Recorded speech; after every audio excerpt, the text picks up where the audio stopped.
जो students MCA कर रहे हैं या आगे चल करके एमसीए करने का विचार कर रहे हैं, उनको गेट एग्जाम के बारे में पता होना बहुत जरूरी है, ऐसा मैं समझता हूँ। आज की इस वीडियो में हम गेट एग्जाम से एमसीए स्टूडेंट्स को क्या बेनिफिट मिलते हैं, इसकी चर्चा करेंगे। मेरा नाम है doctor Umashankar Tripathi and welcome to Acumen. तो गेट एग्जाम जो कि हर साल फरवरी के महीने में होता है, ये बहुत सारी अपॉर्चुनिटीज देता है कंप्यूटर साइंस की फील्ड में। पॉपुलरली लोग बीटेक कंप्यूटर साइंस से करने के बाद या बी कंप्यूटर साइंस से करने के बाद गेट एग्जाम को देते हैं, लेकिन यहाँ पे एलिजिबिलिटी में एमसीए स्टूडेंट भी होते हैं। तो सबसे पहले गेट की एलिजिबिलिटी समझ लेते हैं एमसीए स्टूडेंट्स के लिए। तो अगर आप यहाँ पे एलिजिबिलिटी देखें गेट 2026 की या किसी भी गेट ईयर की, तो यहाँ पे आप देख सकते हैं कि साफ लिखा हुआ है कि जो एमसीए स्टूडेंट है वो करेंटली जो कि अपने फर्स्ट ईयर में है या हायर में है या पहले से कंप्लीट कर चुके हैं, वो गेट एग्जामिनेशन को फॉर्म फिल कर सकते हैं। अब सवाल उठता है कि फॉर्म फिल करने के बाद अगर गेट में अच्छे मार्क्स आ जाए तो एमसीए स्टूडेंट्स को क्या अपॉर्चुनिटी मिलती है।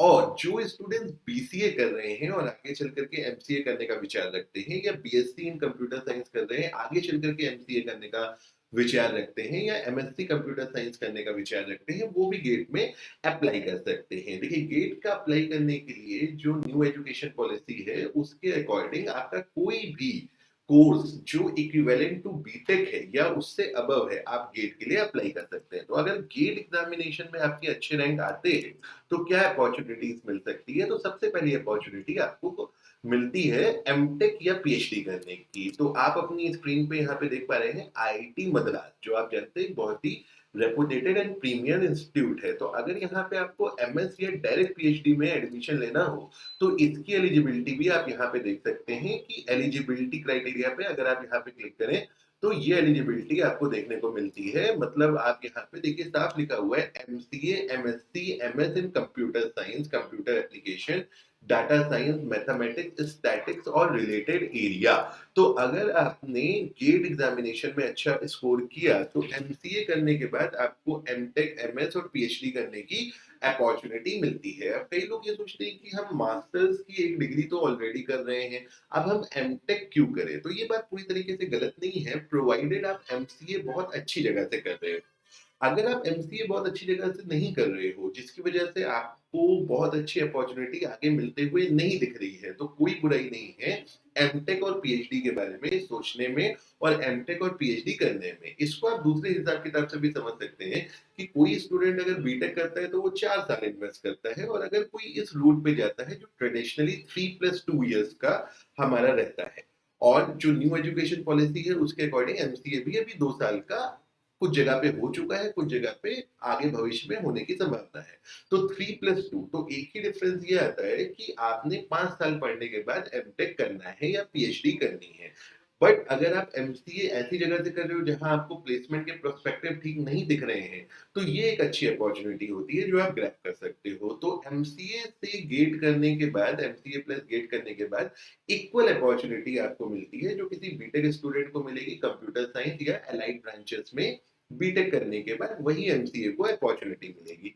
अब दूसरी बात क्या है, जो पब्लिक सेक्टर अंडरटेकिंग्स होते हैं, जैसे अभी एक रीसेंट नोटिफिकेशन इंटेलिजेंस ब्यूरो का आया है, मैंने इसकी पेपर कटिंग यहाँ पे आपके लिए यूज कर रहा हूँ। तो अगर आप यहाँ पे देखें तो इसकी एलिजिबिलिटी में जो पीएसयू की एलिजिबिलिटी, कई लोगों को काफी यहाँ पे कंफ्यूजन होता है कि एमसीए करके क्या पीएसयू अलाउड होता है। तो आप यहाँ पे देख सकते हैं masters degree in science with electronics और कंप्यूटर साइंस और physics with electronics and communication, master degree in computer application यानी एमसीए एमएससी। अगर आपने गेट क्वालिफाई किया है तो अच्छी तरीके से आप यहाँ पे दे सकते हो। और यहाँ पे अगर आप वैकेंसीज देखें, इसी तरीके के बहुत सारे नोटिफिकेशन है। अगर हम इस साल की बात करें तो काफी अच्छी वैकेंसीज हमको गेट के थ्रू कंप्यूटर साइंस डोमेन में दिखती है। जैसे एयरपोर्ट अथॉरिटी ऑफ इंडिया है, वहां पे एक बहुत अच्छी अपॉर्चुनिटी है, काफी सारी वैकेंसीज है कंप्यूटर साइंस के लिए। दूसरी तरफ क्या है कि इंटेलिजेंस ब्यूरो है, और इस तरीके की वैकेंसीज लगातार आ रही हैं जहाँ पे कंप्यूटर साइंस की डिमांड ज्यादा दिख रही है। तो मतलब पुराने समय में ऐसा माना जाता था कि कंप्यूटर साइंस के स्टूडेंट्स को गवर्नमेंट में कम अपॉर्चुनिटी है, लेकिन इस समय अगर आप अपॉर्चुनिटीज को गेज करें तो सबसे ज्यादा अपॉर्चुनिटी कंप्यूटर साइंस स्टूडेंट्स को मिल रही है। और इसमें एमएससी एमसीए और बीसीए से जो एमसीए करना चाह रहे हैं उनके लिए भी यहाँ पे एक मौका बनता है। तो अगर आपके पास कोई भी मास्टर्स डिग्री है in the field of computer science, तो आप कंप्यूटर साइंस से गेट देख सकते हो, या एक और पेपर होता है डाटा साइंस एंड एआई का, वहां से गेट दे सकते हो। लेकिन अगर आपको पर्टिकुलरली टारगेट करना है पीएसयू को, तो बेटर है कि आप गेट सीएसई की तरफ जाएं, क्योंकि लगभग लगभग जो अपॉर्चुनिटी गेट डीएस एआई से देने को मिलती है, उससे बेटर अपॉर्चुनिटीज आपको गेट सीएसई से देखने को मिलती है।